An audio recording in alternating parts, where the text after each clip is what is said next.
Yeah. VeggieTales fans can remember Josh and the Big Lie. It's the same. Joshua in the Battle of Jericho, Jericho, Jericho. That's Joshua what we get for having the Jericho, children's pastor who always here. came tumbling I love down. it. Well done. Welcome to TBC Extra, a weekly podcast of our Sunday sermon and a little extra. I am Teresa Jenkins, the communications director here at Topeka Bible Church. And I'm Jason Brent, the children's pastor at Topeka Bible Church, and we're glad you're here. And now for a little extra.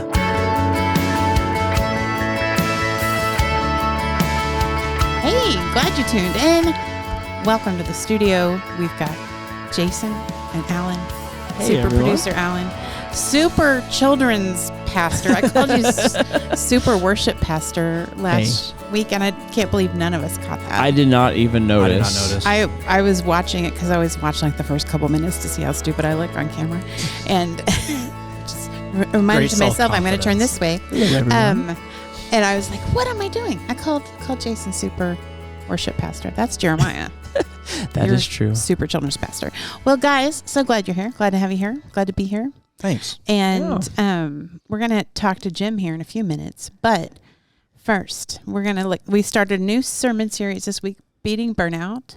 Yes. And it's a break from our Book of the Bible series that we just exited, 1 Corinthians. I almost said Exodus. We exodused from 1 Corinthians. And but yet we are still doing Bible teaching. It just happens to be different Bible verses that deal with burnout. Sure. So I thought it would be fun to do a Bible quiz. Woohoo! I feel like you're going to rock at this. I don't know. I get nervous to this because there's a lot of things in the Bible. There's I feel a like lot. you can't It is a really big know book. There's a all lot of it, things in the Bible. It's true. Yes. But I think this will be fairly easy because it's multiple choice. Oh, Does that make that it is easier? the worst. That will help. Just through- You don't like multiple choice? No. Alan's encouraged, Jason's concerned. I am a horrible test taker. Shall we jump into it? There's 5 questions that have to deal with fire Ooh. in the Bible. I like fire, though. 5 multiple choice questions should only take about 2 minutes. 20 which will probably minutes. be 20 minutes here. So, Okay. yeah. First, according to Genesis 22. Oh, and at home, we invite you to play along too. So like grab a piece of paper or whatever and Pause if you know. pause. Yeah. According to Genesis 22, 1 through 18, Isaac almost became a burnt offering, which has to do with fire. True. Who was Nice. about to kill and burn him as an offering when God stopped him at the last minute? I bet you don't even need the multiple father. choice. Yeah, Abraham. Yes. And Alan was about to say his father, Abraham. Your father. All right. So maybe you don't need multiple choice, but we'll keep going with it. If they're going to be on that level, I'll be okay. But I thought you were going to go like really It was deep. fire. So, that was yeah. the softball. Okay. So we'll give multiple choice going forward. That was your warm up. Number 2, scripture tells us of the Israelites conquering Jericho and burning the city to the ground. Who was the leader of the Israelites at the time? Was it Boaz, Moses, Joshua, or Caleb? C. Joshua. Well There we done. go. That's another VeggieTales. softball. Yeah. VeggieTales fans can remember Josh and the Big Lie. It's the same. Joshua in the Battle of Jericho, Jericho, Jericho. That's Joshua what we in the get for Battle of having the Jericho, children's pastor who always here. came I tumbling love down. it. Well done. Number 3, according to Judges 15, who attached torches? This is so cruel. Ooh. Who attached torches to the tails of foxes and set them loose? In the grain fields of the Philistines, burning their crops. Was it Samuel? Was it Samson? Was it Eli or Nathaniel? This I is a just weird can't one. get over the torches. This on would make a good tails of children's story. foxes. Yes, it is a great children's The story. ASPCA would not approve. Very many people would not approve of this. Yes. And when I think of like the Middle East where all this stuff took place, I don't think of foxes. Don't think of foxes. I That's don't think true. of them being there. And it's quite possible that it is a name for an animal that. We could ask Jim when he comes in the Yes, Hebrew what's word the Hebrew? for foxes. and is that what's in Judges 15? Jason, Yeah. do you know the answer? I do. You do? Yes. Alan, do I'm you? pretty do you sure. think you know? I don't think I know this. And you said it was in Judges? Yes. Yes, Judges 15. I'm looking up this afterwards. Okay. But go for it. Samson. can you give us it's correct. Can you give us like the 20-second? So Why did he do this? Samson obviously was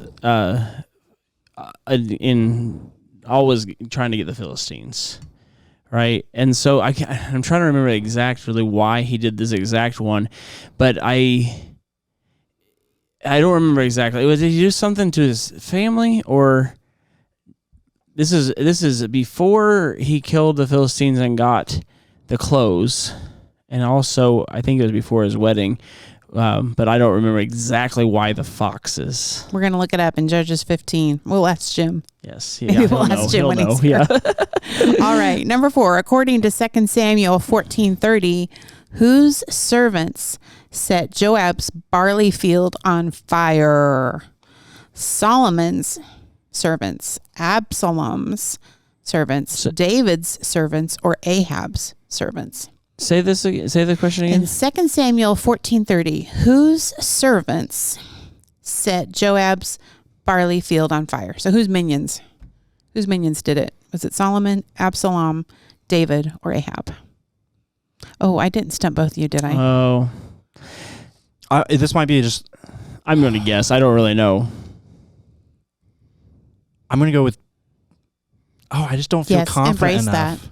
Embrace that. I don't feel confident I think you were going to say it. B? Yes. Absalom. Yes. Yeah, Interesting. Very well. Very Good done. good. Thank you. Very well. Good done. This is how I got through high school. Well done. Amen. Got nothing on the ACT. There's a lot of fire in the Bible. Is that what you were going to say? Yeah. Okay. There was. And this is just Old Testament. Oh, just Old Testament. OT. Good. Like the OG. Yeah. According to 2 Kings 25:8-9, who set fire to the house of the Lord, the king's palace, and all the houses of Jerusalem? Was it Cyrus, Nebuzaradan, I butchered the name, Nebuzaradan, Darius, or Abimelech? I don't recognize that last name. I don't know. You said C was Darius? C was Darius. I'll go C. I'll go B because you couldn't. There's a name you. I was between A and C. Yeah. Well, between A and C is B, and that is correct. Yes. What? Oh, that was right. I really. That was totally a guess. Maybe I like multiple choice test. Wait. Can you say B again then? that word that you couldn't do. Nebuzaradan? I probably should have showed it to you, but then you'd see Nebuzaradan. Interesting. I'm not sure that's the correct. I'm very I listened to the name. pronunciation 3 times yesterday, and now I can't remember if that's it. I should have written it out. All right.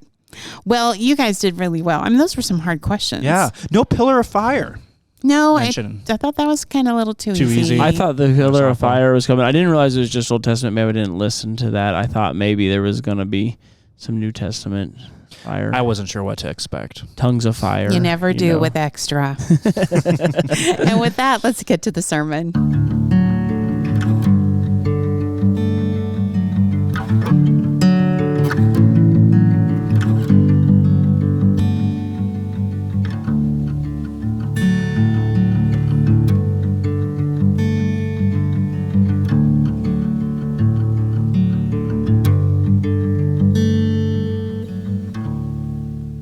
Well, good morning.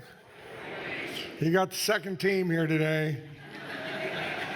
Connor's down in Florida with celebrating the 100th birthday of his wife's grandfather. And I thought I saw Jim Friel here today. Hey, how you doing? And next week, yeah, what'd you say? Yeah. So you're about to hit 100.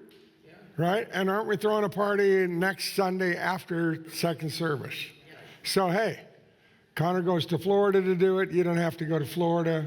We're going to do it right here in this building next week. Now, you've already seen, by the way, for those of you that don't know, my name is Jim Congdon. I'm pastor of missions and leader development here. So I love that missions video we showed.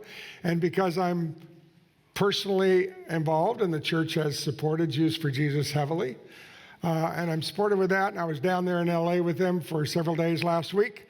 I want to show you a video. This is a significant year for Jews for Jesus. Watch this short video about Jews for Jesus.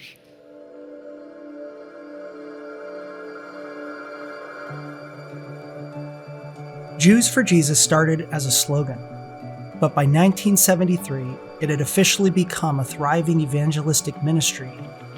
Jewish people with a passion to share the good news that our Messiah has come.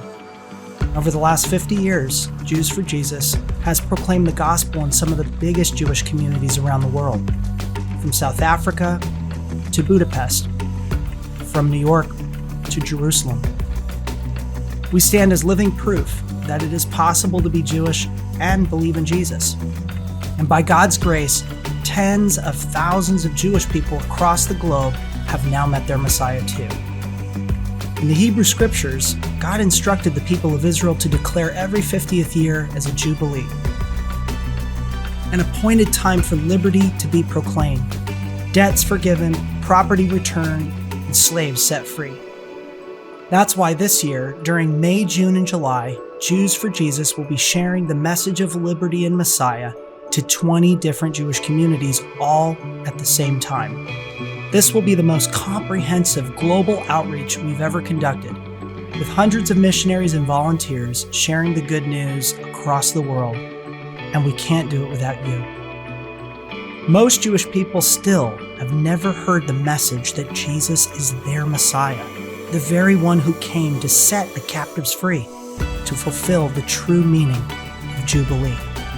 Will you join with us to declare liberty to those in bondage, to bring good news to the poor, to bind up the brokenhearted? Together, we can reach the Jewish people with the good news of the year of Jubilee. So that's a testament to the wonderful mission support that Topeka Bible Church gives to different missionary outreaches around the world. And I have one more. I'm sorry, I'm the pastor of missions. This is what I do. So this, on Thursday, 11 days from now, okay, next week, Jim Friel, 100 years. On the Thursday after that, we're going to throw a bash here on Thursday night for Janet McClanahan, who's TBC, homegrown missionary. By the way, I don't know, is she in here? No? So I think she's in Sunday school this hour. So she's come back recently from Brazil, retired after 60-some years of education, seminary, and so forth down there. And we're going to have a party to celebrate her 62 years.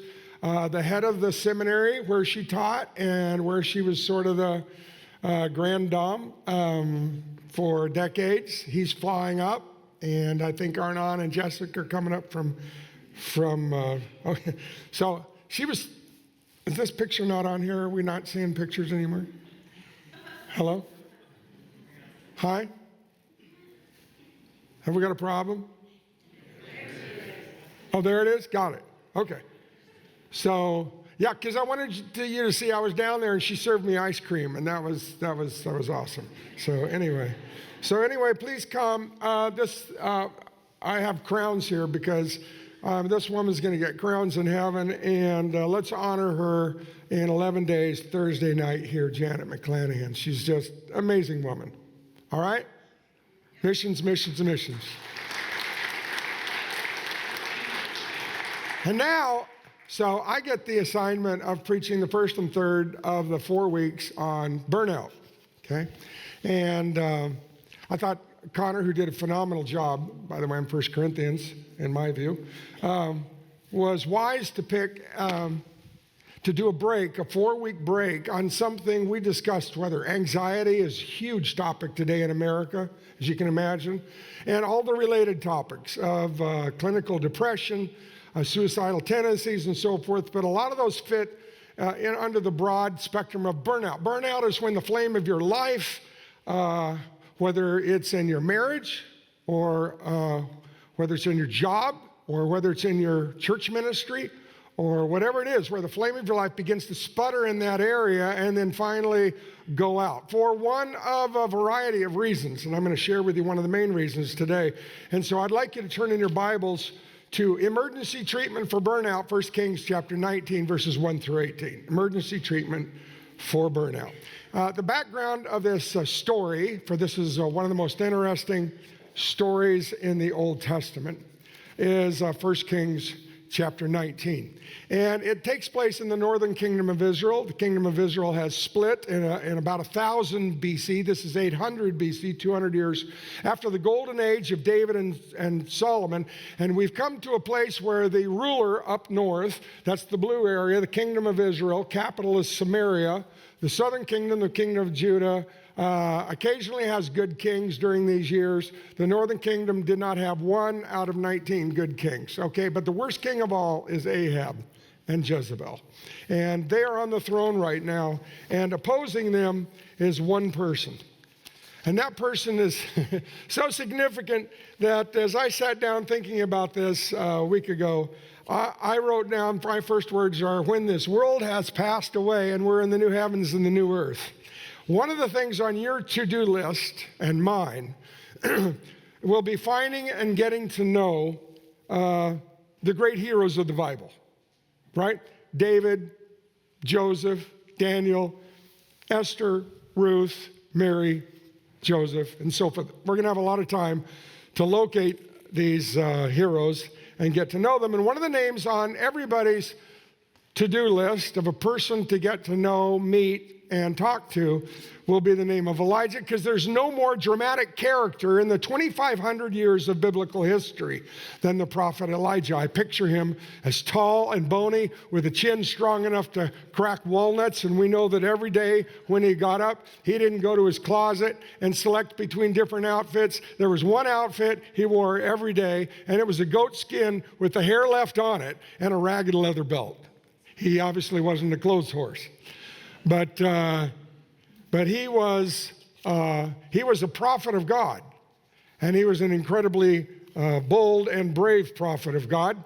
Rumors were whispered about Elijah that he had raised a dead boy. That would be raised a boy from the dead. That's the same as raising a dead boy, I think. So that he'd And that when he was starving, birds brought him food. And those rumors would be true. Those things really happened. In fact, here's how great Elijah was. That years later, when the Son of God came to earth and Jesus was performing miracles and speaking with authority the word of God, people pointed to him and said, that's Elijah, come back from the grave. That's got to be Elijah. And Jesus himself, when he went up on the mount and was transfigured and had the glory, decided to bring back, the future into the present. It was Elijah who was standing next to him, Elijah and Moses. And there's a connection between those two, as you'll find out today. And Jesus' own brother, when he was writing his book and decided to tell us we needed to pray like we mean it, when he picked out a model for prayer, picked of all people, it's a surprise, he picked the prophet Elijah. He said Elijah was such a man of fervent prayer that he prayed that it wouldn't rain for 3.5 years, and it immediately stopped raining. And then after 3.5 years, he prayed that it would rain, and it started raining again. He said, you need to pray as fervently as Elijah. In other words, if you make a list, and I dare you to make a list of the top 10 characters in the Bible, I did, and you'll find that Elijah has to be on that list. You and I are going to want to make an appointment to see him when we're in the new heavens and new earth. Now, opposing him, as we turn to verse 1 of 1 Kings 19, is a man named Ahab. I don't know who it was, but 100 years ago, he said Ahab was the vile human toad that squatted on the throne of Israel, and next to him was the poisonous asp of Jezebel. You have to be careful how you say that. So, stop that. But here's the point, is that Ahab was the most evil king of Israel, it says, of all the 19 kings, okay? And he was the very worst. Now, Jezebel, which is the second name here, Ahab told Jezebel everything Elijah had done It's going to take us back to chapter 18. Jezebel is not a local girl. She's not an Israelite. She's a foreign girl. She's one of those girls from the coast up north, about 70, 80 miles from Tyre and Sidon, Phoenician. And we know from archaeology that they knew makeup. Israelite girls didn't wear makeup.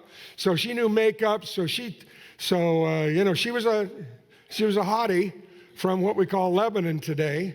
And she didn't worship the God Yahweh. In fact, she was the daughter of not only the high king of Tyre, but he was also the high priest of Tyre. His name was Baal, and he was the priest, the high priest of Baal. And she grew up in the temple of Baal, and she became the high priestess of Baal and Ashtoreth, his consort, his wife. And so when Ahab proposed to her, because she had makeup, I don't know. She was a hottie. I picture her, though, as having some red lipstick, which he'd never seen before. So his heart's fluttering. And when he invited her to marry him, I'm the king, she said, I'm going to move down to your boring backwater country from my beautiful coastal town on one condition, that I get to bring my 450 prophets of Baal, and we'll keep them in the palace, and my 400 priestesses of Ashtoreth, and we'll keep them in the palace, and we'll feed them, and I'm going to do my best to convert your country from the weak worship of Yahweh I am to the worship of Baal, the rider of the clouds, the God of thunder and lightning, fire and rain. That's who Baal was. He was the rider of the clouds. He made Thor look like a choir boy, right? He was the rider of the clouds, the God of thunder and lightning, fire and rain. I'm going to convert them. So she came down, and she put out a contract on all the prophets of Yahweh and killed a whole lot of them. And all the people of Israel, you talk about crazy taxes, had to support these people, had to feed 950 false prophets every single day there in the palace of Ahab and Jezebel. And Jezebel's life, she would have been easy peasy lemon squeezy except for one man, except for this bony backwater prophet named Elijah, who wouldn't back down, the prophet of I am Yahweh. Elijah publicly defied her, proclaiming that Yahweh, I am, was the true God of lightning and thunder, fire and rain, the true rider of the clouds, and that this god Baal couldn't squeeze out enough raindrops to grow even one zucchini, and he was going to prove it. And so he prays out loud that the rain will stop, and he defies Baal to make it rain again, and the rain stopped, and there was drought for 3.5 years, making Jezzy real mad. So she sends out hitmen to get him, and he instead walks right into the palace there in Samaria and stands in front of them and says, I defy you. I challenge you to a battle of the gods, which she thinks is good stuff. And he says, we'll do it on your home turf on Mount Carmel, and where you think Baal lives, close by. And you call all of Israel, you invite everyone, come one, come all, bring your prophets up there, bring your priests up there, and we're going to have a battle to see who can light a fire. Okay?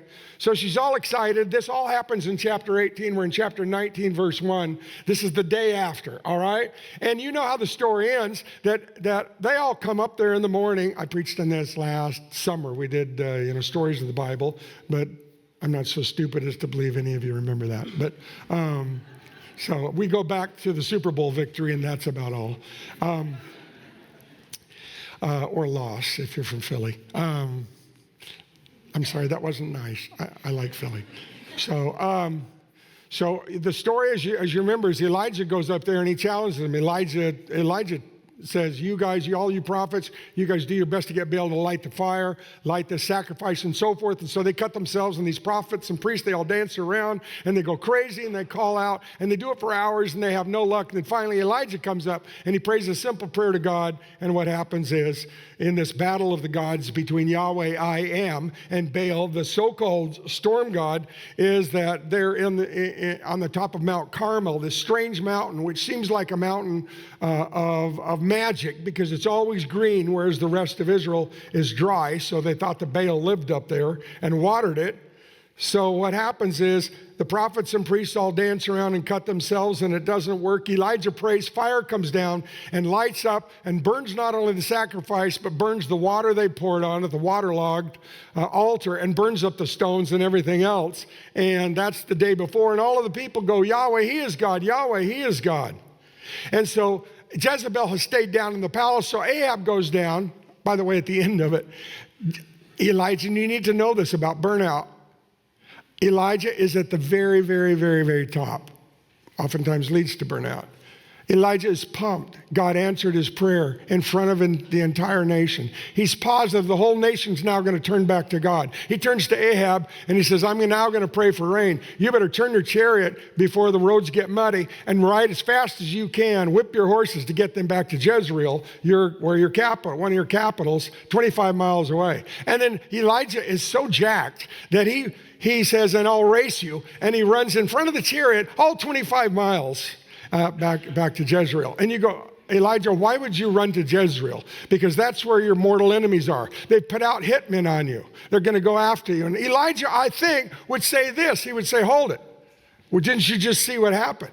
Didn't you see how it's proof? In the battle of the gods, it was a fair fight. And I am Yahweh, beat the god Baal. And I defeated Ahab and Jezebel. And the nation all said, Yahweh, he is God. Yahweh, he is God. This whole thing has changed. You're talking yesterday. Today, they're going to throw me a Super Bowl parade tomorrow. Or next day, I bet. This whole thing's turned around. I'm going to get the northern kingdom to merge again with the southern kingdom. We're going to go back to the temple of God. We're going to worship Yahweh. This is fantastic. And he's running all the way, and he goes back to Jezreel, and he's probably exhausted, but he could not be happier. And Ahab goes back and tells Jezebel what happened. And Jezebel sends a message. And you can imagine that Elijah has rented an apartment, and he's just crashed on his bed, and he's just reliving the wonder of that day. And it's a messenger, and the messenger says, I'm a messenger from Jezebel.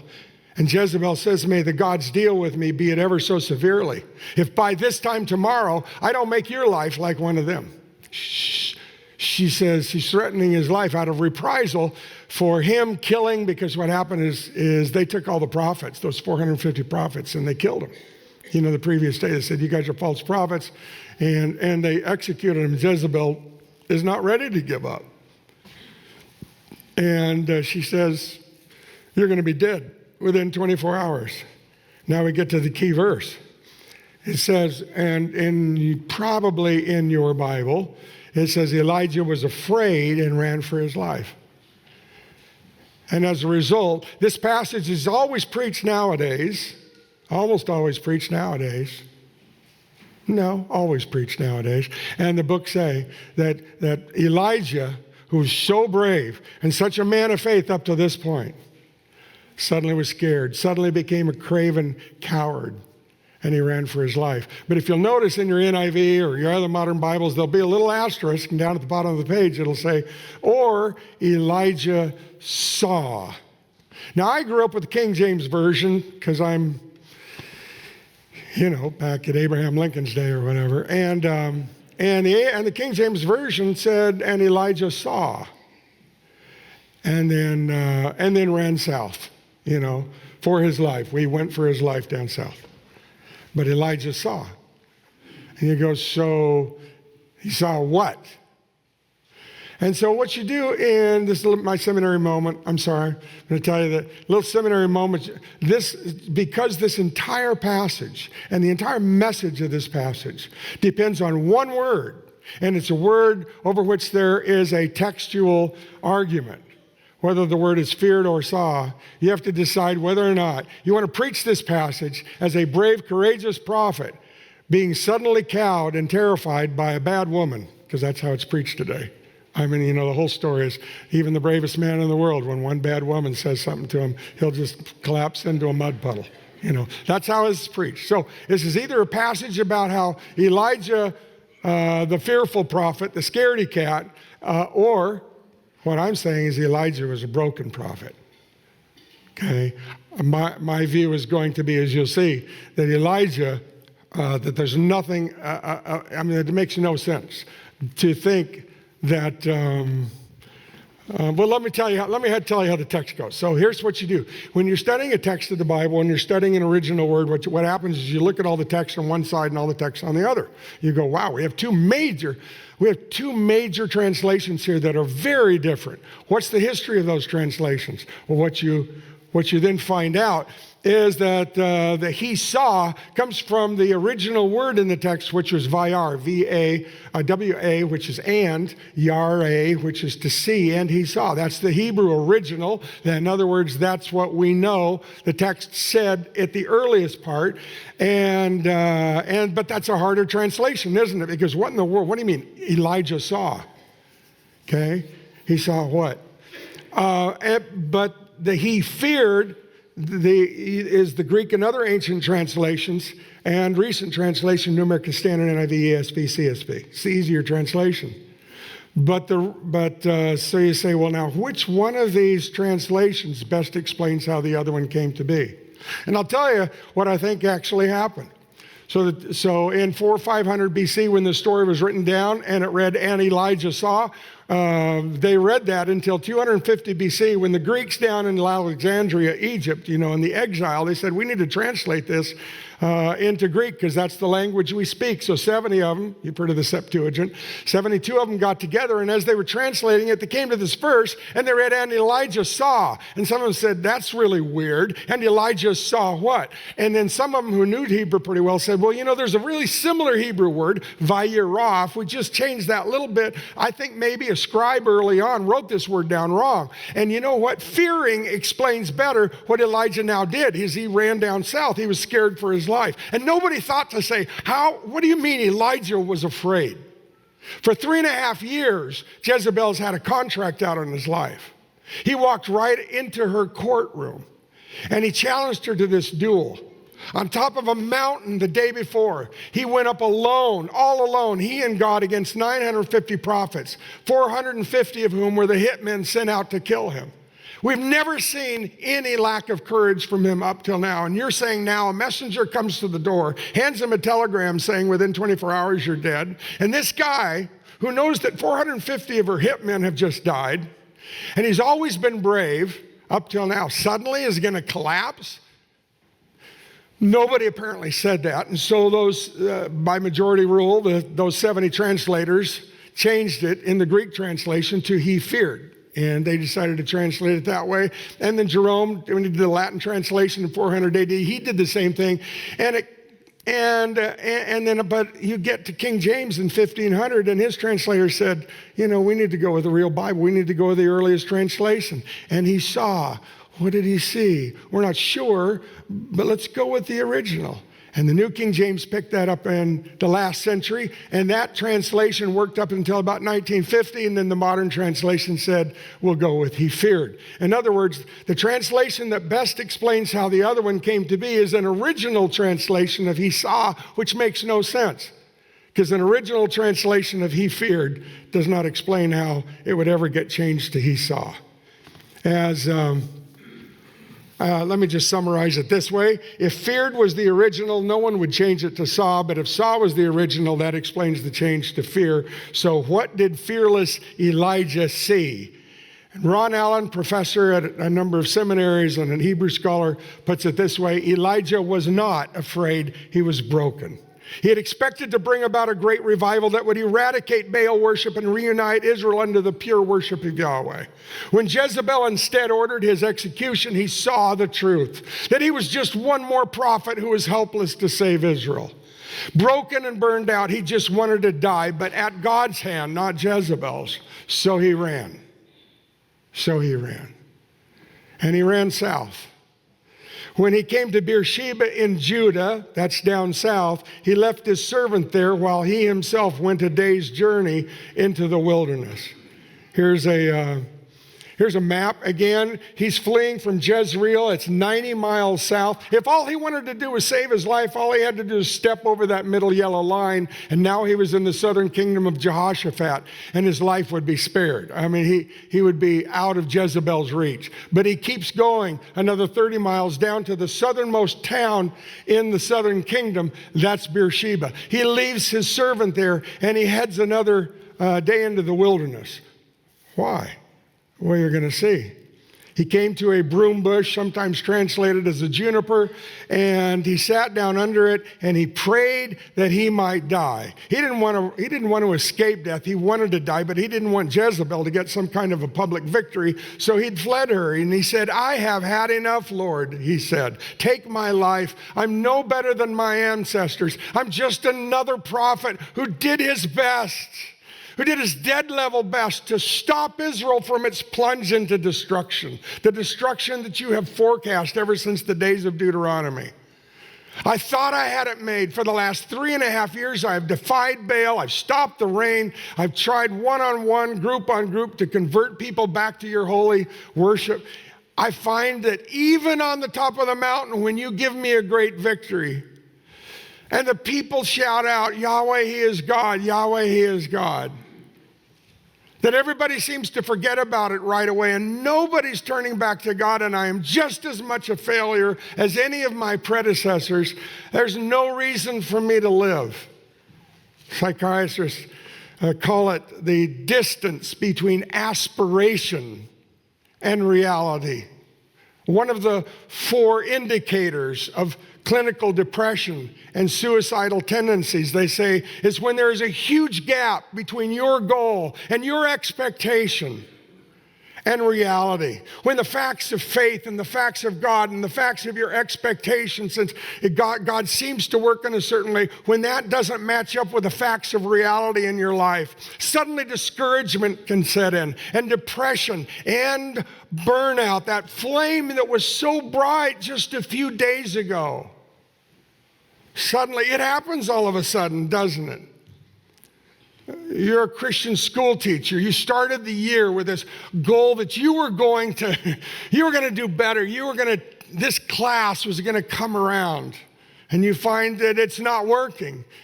It's second semester, and you're no better than your predecessors, or you're a Christian wife, or you're a Christian husband. And the marriage is not what you thought it would be, but you're determined.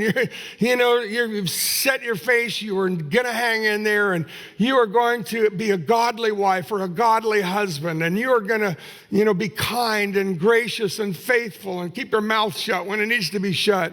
And it's been a year, 2 years, 3.5 years, and it seems like nothing has changed, and that flame that was so bright at the beginning is now sputtering, and it's near to being out. Or perhaps you're serving in a church. You're in Christian ministry. At my age, pastors come to consult me now because they're sure I've seen it all. And I have seen a lot because I've experienced this kind of burnout in work, in marriage, as a minister and so forth, in all these ways. And they come to me and they say, listen to this story.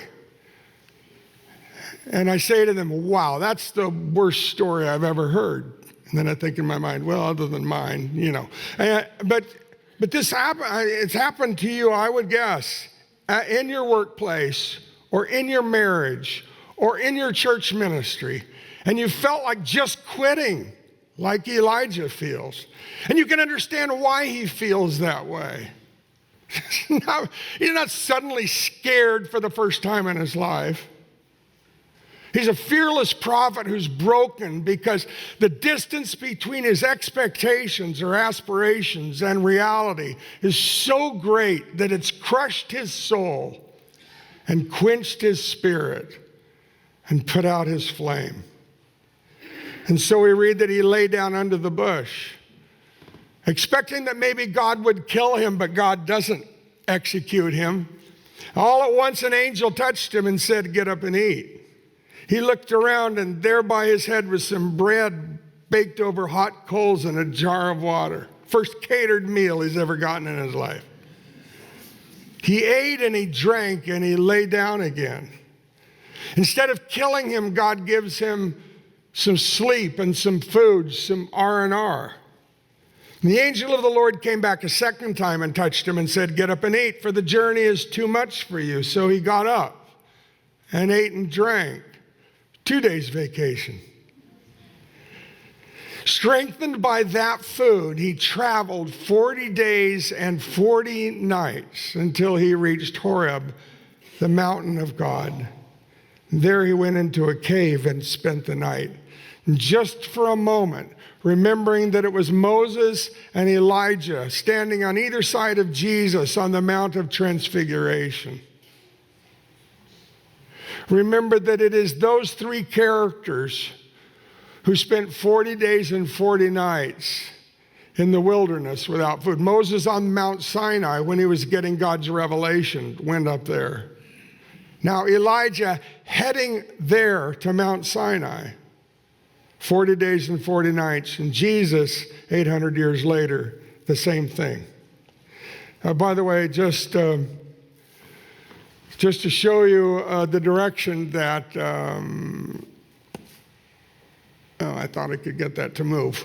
But anyway, so you can see that he left Jezreel, and Elijah no doubt went by what's called the Via Maris, very famous ancient highway. The sea highway went down south, cut over to Beersheba, the southernmost town in Israel. And now, normally today, for hikers, it's a 14-day, 2-week hike from Beersheba to Mount Sinai.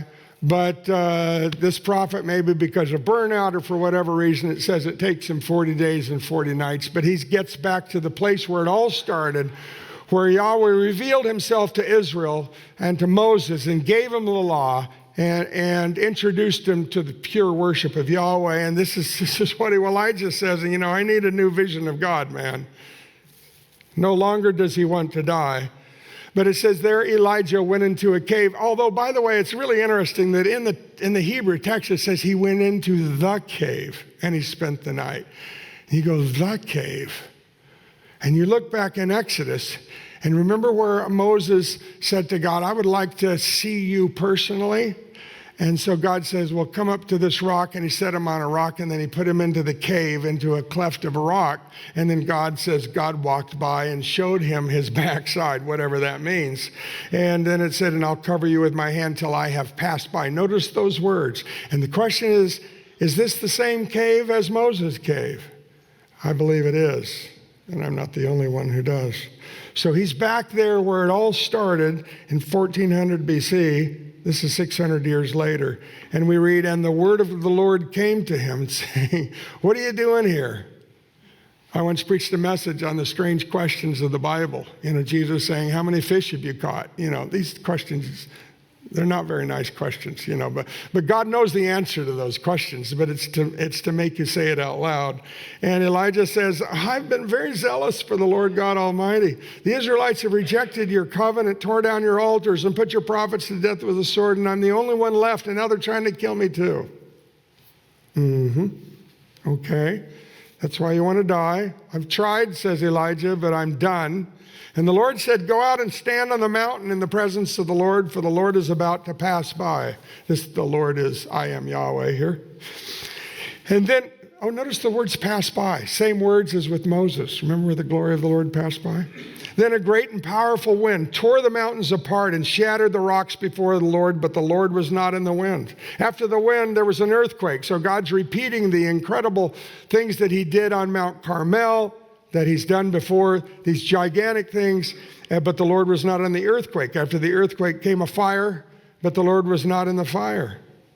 And this very, very famous verse, after the fire came literally a gentle whisper, the voice of a gentle stillness, but we know it because King James hundreds of years ago translated it as a still small voice. And everyone in this room has heard that line before. A still small voice. And for the only time in the Bible, normally when God speaks, his voice is always loud. The last time he was at Sinai, all the people said, we're covering our ears. It's so loud we can't stand it. Moses, go up in the mountain and talk to God alone. This is too scary. It's the only time where you have a quiet voice. And when Elijah heard it, he pulled his cloak over his face like Moses did. He didn't want to die, seeing God. And he went out and he stood at the mouth of the cave. And then a voice said to him, what are you doing here, Elijah? Second time. And he replied, apparently you didn't hear me the first time, God, but I'll just repeat myself. I've been very zealous for the Lord God Almighty. The Israelites rejected the covenant, turned and all put up prophets to death. I'm the only one left, and now they're trying to kill me too. And the Lord said to him, go back the way you came. I'll leave 7,000 in Israel, every knee that has not bowed down to Baal and every mouth that has not kissed him. Elijah learns that he's not alone. What a story! I submit it's not a story of Elijah being afraid, or God would have said, as he does hundreds of times in the Bible, be not afraid, be courageous. He says it to most of the great characters of the Bible. He says it to everyone who's afraid. He doesn't say it to Elijah because Elijah's not afraid, but what Elijah is he's broken. And that's why God speaks so gently to him.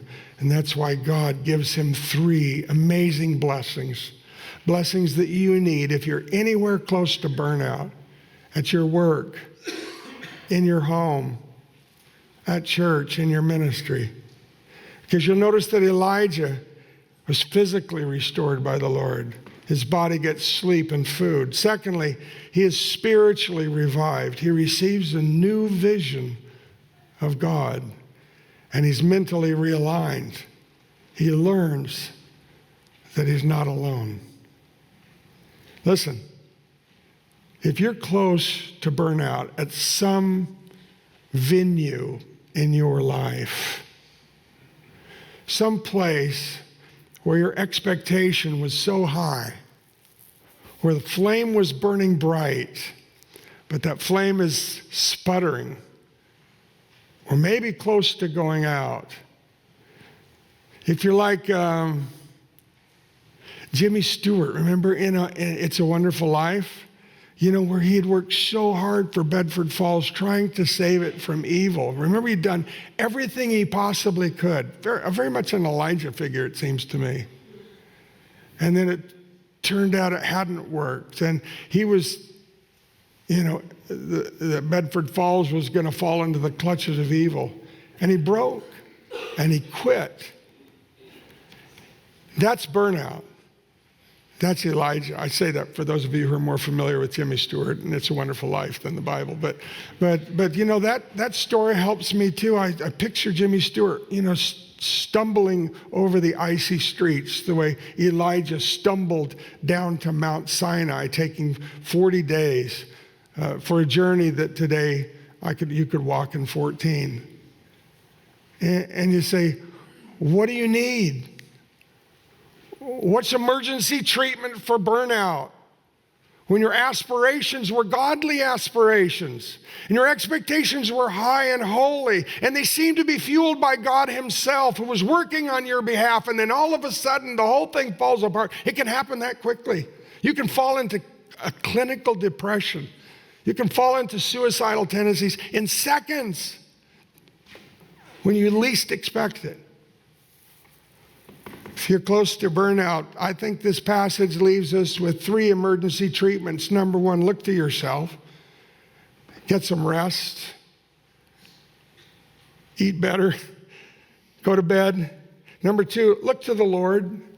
Go back to him like Moses, like Elijah did. I'm going to go back. I'm going to start over. I'm going to go back to where it all began. Reconsider your Christian life and start over with God as if you'd never met him before. And run to him and pray to him and ask him to show you himself. Say, Lord, give me a new vision of yourself. And maybe God will do for you what he did for Elijah. Elijah expecting roars and powers, the things he's seen before, and all of a sudden God surprises him with a gentle breeze, with a soft whisper. Get a new vision of God. And third, look around. Get a companion. Realize you aren't alone.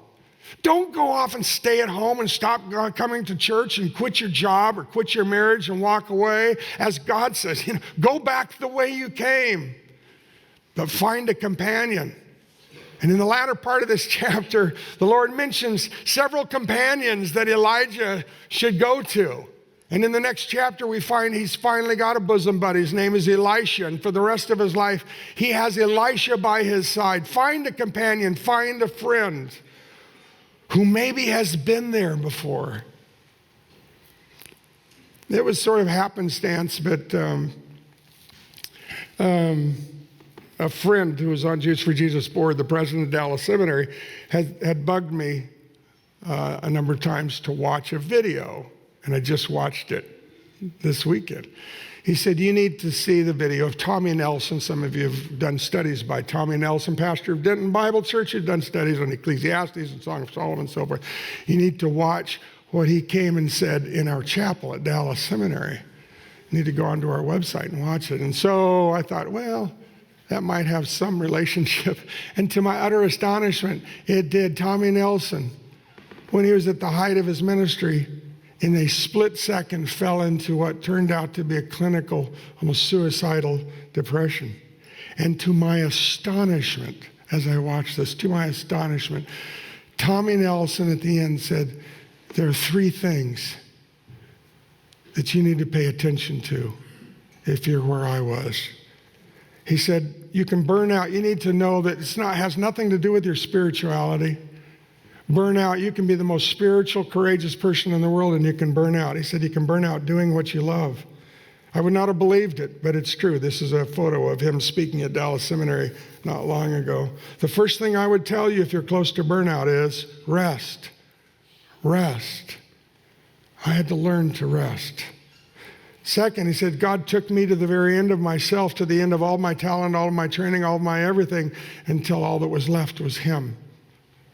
A new vision of God. And third, and he said, I had to find someone else who had been there, someone who had been completely burned out, someone who had been depressed. I had to get a therapist. I had to find a friend. And I found that there were a lot of other Christians who had burned out as well. And those are the 3 points. I thought, I can't believe that. 1 Kings 19 says the same thing. There's a bodily issue. Get some rest. Look to yourself. There is a spiritual issue. Go back to God, but start over with him. Get a new vision of God. And third, find a friend, find a companion. Don't go hide out. And then tell everyone that you're all alone. Let's pray. Father, thank you for this practical story from long ago about a person that it's hard for us to relate to, but we admire. We're not at all like Elijah, but we see here that he was a man, as James says, with like passions as we have, and similar burnout. And I ask for a second, Lord, that you'd look down upon this place, and I mean Mulvane and College Avenue and online, and you would look at those with gentleness like you did with Elijah upon those people whose flame is getting low. And I ask that you would be as gentle with them as you have been with your saints down through the years. Comfort them. Give them rest, as you promise you will, being a good shepherd in Psalm 23. In green pastures by still waters. Give them a new vision of yourself. Give them a friend. In Jesus' name, amen. Jim, thank you for kicking off this sermon series with such a great message. Thank you. That was fun. Lots of buzz after the sermon that people really needed to hear this message. Before we get too far into the sermon discussion, we want to backtrack to the pre-sermon little game that we played with Alan. That you weren't here That you weren't here. Yeah. And we didn't play it while you were here because you would have won all of them, I'm sure. But it was that Old Testament fire trivia. That sounds like fun, doesn't it? And we were talking Elijah, yeah. We were talking about Judges 15. The question was who attached torches to the tails of foxes and set them loose in the grain fields. And Jason and Alan did a fine job answering that one. But we were more concerned about, well, I was very concerned about them attaching torches to the tails of foxes. Poor little cute foxes. That's a whole other issue. Well, We don't think of foxes when we think of animals from that region of the world. Is that really what it said in the original language? Well, the word that's used should have been translated jackals, which Roman packs even today in Israel. Foxes like the one I drink early morning coffee looking for every morning, and sometimes every evening, is a lone fox, because foxes are loners. Yeah. And maybe there'll be a second or a pup or something, but a whole different thing to think of Samson foraging through the hills, catching one at a time a fox. But no, jackals certainly would have been jackals. I think the translators in 1950, thought, oh, they might not know what jackals are, so we'll translate it foxes. And there are some foxes in Israel. So. Yeah, well, that makes a lot more sense. And jackals being like on the Lion King, like exactly. Yeah, like wild dogs, basically. Yeah. They're unpleasant. They're dirty. Like coyotes or you wouldn't wolves. mind so much having their tails lit, and as their tails are burning off, running through cornfields or whatever. Right. Wow, what an image. Okay. Well, we're going to put that image behind us and move into the sermon discussion. Thank you for shining some light on that. When I was reviewing the sermon yesterday, I was thinking about our staff, and you're both pastors, and there was a really challenging period that we just went through the last couple of years, all pastors, during and after the pandemic. And I'd like to know, how do you, since you work on a Sunday, how do you find a Sabbath? How do you restore, recharge, and rest, whether it's a vacation, or what do you do really daily or weekly to try to get that rhythm? Yeah, and I'll be interested to hear how you answer that too, Jason, because I think the three of us, and with Alan, the four of us, I think people are different in what relaxes them. I think that sitting and reading a book, I'm reading The Princess and Curdie right now by George MacDonald. It's one of the books I'm reading. That really relaxes me, but it would not relax a lot of guys I know. So yeah, working on Sunday means that you can't take what we wrongly call the Sabbath, Saturday. But, that's what people think of as the Sabbath, and we really can't take Sunday off. It's kind of the whole point of our vocation. But the point is, of course, that we need to, according to Hebrews, we need to have a spiritual rest in the Lord, and that's a trust and so forth. But there is a physical aspect of that started way back, that's mentioned even in Genesis, and that is we need to take time off. And it needs to be time that we really take off. I mean, it shouldn't be, watching TV. It does not qualify. Or playing video games. But I think it is different for different people. I tell people, I was talking recently with a pastor in town who's thinking about taking a sabbatical, and he asked me how many I'd taken over my 40-some years. And I said, well, if you're supposed to take them every 7 years, I've missed out on all 6. So I've just never needed one, because I said I'm blessed with sort of a shut-off valve God gave me. And when, the tension rises in me and I know I've worked too hard, somehow I have that awareness. And, I knew yesterday, for instance, it was 1 p.m. and I'd been at the church since 4:30 a.m., and all of a sudden, my body started shutting down. So I went home and I sat in a chair, started reading a book, and took a nap. So I think, does that make any sense? Yeah. It does. I'm blessed. Other people, though, maybe don't have that shut-off valve, like Tommy Nelson, who I talked about on Sunday. The pastor who had no idea, was working 70 hours a week, and all of a sudden, as he's preparing to speak, he said, something in my body gave out. And then the next day, his emotions followed it, and he entered a long period of clinical depression. Yeah. Wow. So I don't know. What do you do, Jason? Well, that's kind of a tricky thing. You say you have a shut-off valve. You kind of can tell. I have a wife. yeah. And children. To be honestly, and children. But honestly, maybe I've gotten better of it over the years of being in ministry.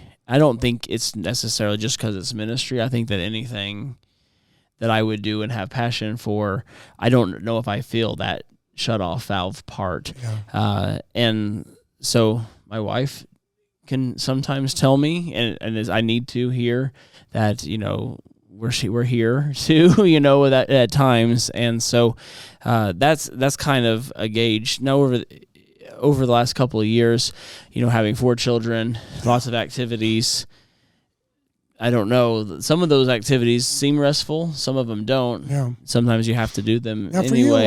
For you, I always hear about you building things or working with your hands and so forth. Does that rest you, or does that, or not?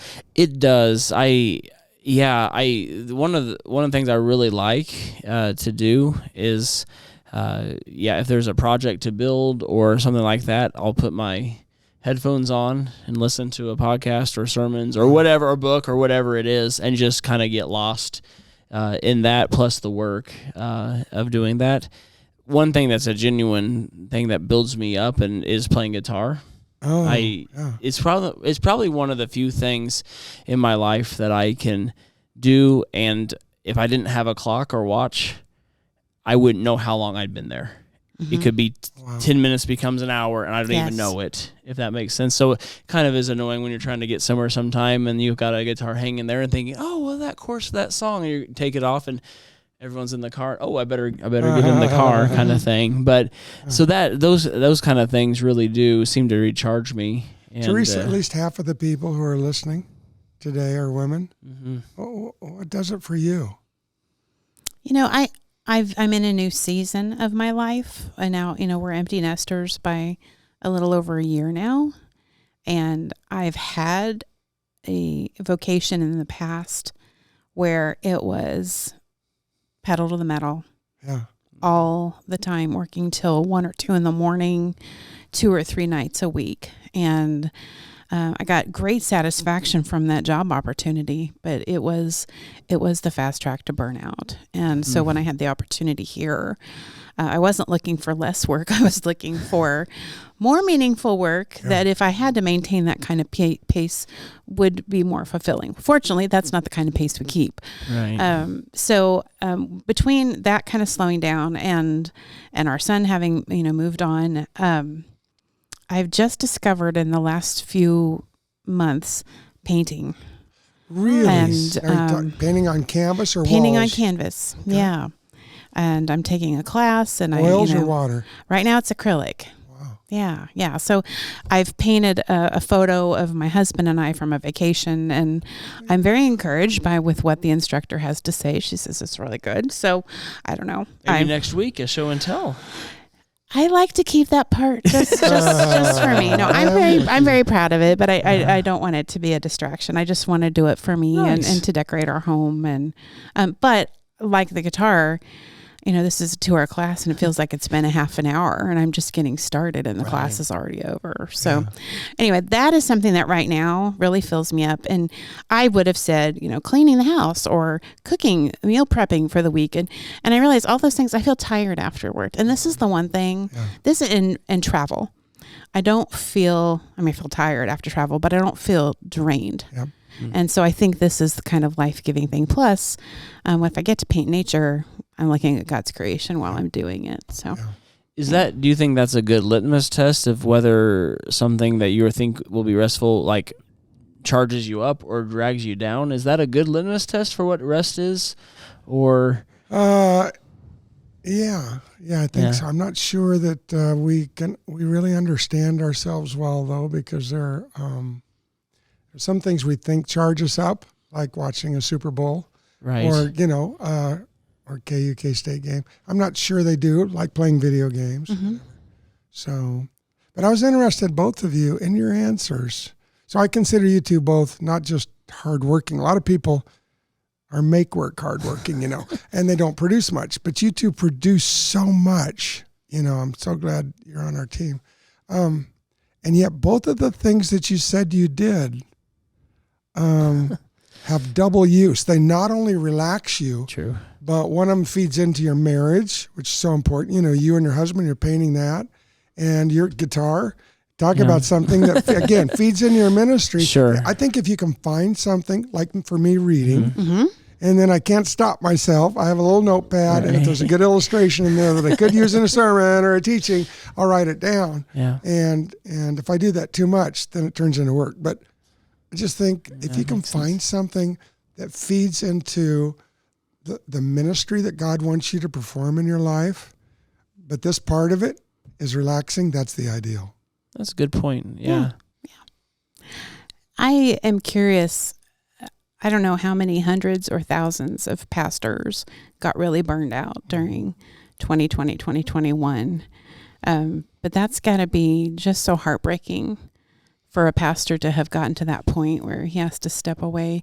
I know, Jason, you said you had been doing some reading along those lines lately. Well, I mean, there's a podcast, Carey Nieuwhof Leadership Podcast, and he talked a lot about, especially in 2020 and 2021, about burnout. He actually started another podcast with Barna Research Group about statistics about... I'm sorry, it's you. I should have known it was a podcast, not a book. Well, the problem, would he agree? My thing is that the problem with the COVID years is it caught us by ambush. Yeah. Because life's hard enough as a pastor, and then all of a sudden you add on to that the fact that half your church is mad at you for putting out masks, and the other half is mad that you're not requiring them of everybody. And, so hard. And then the difference with the arguments politically, that sort of just was the tipping point. But it came as a total surprise. Would he agree there? Yeah, I think, and some of what they've said on the podcast and kind of just my own thinking about it, I think that I don't think it was just pastors that evaluated their work situation. There's a high percentage, I'd say, of people that don't really like change in their job, and COVID was forced change. Yeah. I think that pre-COVID, a lot of times, and I think pastors fell into this, but I think other professions as well, there wasn't a lot of reflection time. And then all of a sudden you're having to change and reevaluate what makes ministries effective or what makes a job effective. But also you kind of did have to forced stopping of activities. And I think that a lot of people were kind of caught off guard, maybe by their emotions. Like I think you're kind of rare in the sense that you said you have that inner check valve. I don't think everyone has that. No. And I think that when people were kind of forced to stop their routine, which might have been go, go, go, I feel like that check valve's feeling caught them probably off guard. Did you say, what was the name of Carey Nieuwhof's book? Or so the book that he wrote was Didn't See It Coming. Oh, that's it. Yeah, and it was about burnout, and it's about his personal burnout, his own story. Yeah, okay. And then and he wrote that, I want to say, I mean, probably 2018, 2019. It was before 2020, and then he talked quite a bit about burnout with the pastors, that he had on his podcast. 2020 and after COVID kind of stuff. So, yeah. Well, burnout, can not, you can't see it coming sometimes, but I mean, also it comes from different directions or for different reasons. On Sunday, what I saw in Elijah was the difference between his assumptions about reality and the reality. He assumed after that incredible victory on Mount Carmel, when all of the people, thousands of people said, Yahweh, he is God, not Baal. And when, God affirmed that and everything, he clearly assumed that he was doing what no previous ancestor of his, no prophet had done. He was going to reunite the kingdom under Yahweh worship. So that's why, he goes back and then he runs. And he doesn't run, my point was, out of fear. He runs out of burnout. Because who's the guy? Jerome Frank of Johns Hopkins University says we live in an assumptive world, and he says when the gap between our assumptions about reality and life and God and events and friends and everything else, when the gap between our assumptions about those things and the reality is too great, that's when we become disillusioned, because disillusionment is the child of illusion, and that's what happens to Elijah. He wanted to die, but he just didn't want Jezebel to kill him. And so he goes down there and says, God, you kill me because, and he says, I am no better than my prophetic ancestors. I thought the whole thing was going to change, and it didn't. Wow. And what hit me when I was listening to the sermon is that I feel like burnout is kind of somewhat of a new term. Yeah. Like I can't imagine my grandfather on my mom's side. He fought in World War II as a police officer his whole life. I can't imagine if I came to him and said, I just feel kind of burnt out, what his response would have probably been. But yeah, Or even back then, if you'd said, Yeah. "Do you have PTSD?" right. What- Right. A lot of things would have been shut down by him, but But it doesn't using mean it the didn't story exist. of Elijah Right. and thinking of burnout, I did never connect that, but it was absolutely a good point and correct that it just because previous generations maybe didn't want to talk about it or didn't admit it didn't mean it didn't happen. Yeah. Yeah. And also the words, being scared, and you mentioned in the sermon that that's a typical way to preach that, is that he was for some reason scared then, even though, as you pointed out, it would have made any sense for The him pastors to and be- Christian teachers have used Elijah as a convenient whipping post for decades. That the man of great faith all of a sudden crumbled into unbelief, and da-da-da-da-da. And then, of course, then the more chauvinistic ones of them say, but that's the way it is. Good men get ruined by bad women. and the disillusionment of what he thought was going to happen. that's it. That is a great way to put that, I think. And I think there are other reasons for burnout, but that certainly is Wow. one. That's a big one. Yeah. So what are some of the other risks of ignoring burnout? I mean, it creeps over into your marriage, creeps over into your relationship with your children and relationships with others, Yeah. physical Yeah. issues. I just think of kind of regret. I was reading, I didn't use it, but in my sermon, but it wasn't Barnett, but it was someone else had done this interview of hundreds of 90-year-olds, like in nursing homes, and asked them, what are your greatest regrets? And I was fascinated that, one of them was regret I didn't take more risk. Another was regret I didn't leave a better legacy. But the first one, the most common, was I regret that I didn't rest more. Didn't take more time to rest. wow. I was to rest and reflect. The Okay. the key word was reflect. Yeah, sure. Yes. But it was that I didn't take more time to stop what I was doing and just reflect. And one of you mentioned the word reflect here recently. I think, Teresa, maybe you have mentioned that. And I think that's really that, if we take time to sit and reflect, that is a kind of rest that I think Hebrews is thinking about when it says, enter into my rest. And then in Hebrews 11, Abraham and all these others reflected on the fact that their life was hard, but they were waiting for a city whose maker was God in the future.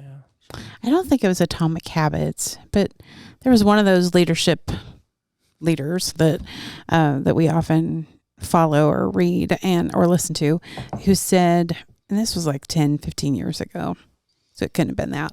Anyway, said that one of the key habits of effective leaders is that, and not just in churches, but over corporations, they take time. They take time to reflect. And it's not just strategy, it's actually taking a look at where they've come from and how that forms where they're going. I met with a young mom today, and for something else, it had nothing to do with ministry. She doesn't even attend our church, but we were talking about parenting and hard choices. And I said, she's co-parenting with a former spouse. And I said, I never regret the times that I took the hard road, that I made the hard decision and to do the right thing and to stand by it. I've lots of regrets about the times when I took the easy path. And it wasn't until I was in that moment saying that I'd ever taken the time to think about that. And so I'm sure it sounded really, really wise, but really, honestly, that was just something that just came to me in the moment. So it is important to have that kind of rest. We have to be forced through sickness or something else to really sit and reflect. I mean, I've been blessed by handing over the lead pastorate to Connor, and found by sitting at the back of the auditorium at times or at other times, I get a clear reflection back on the ministry and what are the most important things that have happened in the last 4 years. And my thinking is different than it was back when life was swirling. Sort of like a mother. I think of young mothers of children, and they're going so fast. When do they ever get time Oh. to reflect. I can't It's imagine so doing it hard. again Yeah. in my 50-something-year-old body. I can't imagine. Yeah. And I only had one child. I can't imagine juggling 5 or more. Yeah. Well, Jim, this series it's a 4-part series, correct? Okay. And I correct, you're doing 2 of them. You've already done one, so you're going to do one more. Yeah. Can you give us a little teaser about that? No, I think Connor would like for it to be from the Psalms, so I'm looking through Psalms, and but I haven't landed on one yet. So I haven't decided yet. Very good. There is that interesting passage, another story of Jethro and Moses. Remember where Moses' father-in-law Jethro comes to him in Exodus 18 and says, "You're going to burn out, Right. and unless you give up some of your responsibility." He's going to wear himself out. You're gonna wear because he yourself was out. sitting all day listening to disagreements Yes. and making judgments, right? Yeah, so With the Israelites. I can always fall back on preventive burnout, Right, you know, yeah. But I don't know Listening what I'm to gonna your do. father-in-law. Yeah. Yeah. Or listening to wise counsel, There at you go. least. Yeah. Yes. So, yeah. That's For some easier. of us, it's a good thing to do. For some of us, it's not. It's true. I'm blessed to have an excellent father-in-law. You So, are fortunate. all right. Well, anything else? Guys, thanks for your time today. And I think we'll have Connor here next week, but then Jim will be back, we hope, to talk about his next sermon in this series. Thanks for watching. Have a great week. Thank you. Thank you for listening to the TBC Extra Podcast. Please subscribe to us on Apple Podcasts, Spotify, Google Play, or wherever you get your podcasts. We drop an episode every Wednesday, and on the first Friday of each month, we have an extra episode. Extra! With stories, pastoral teaching, interviews, and more. See you next time and have a great rest of your week.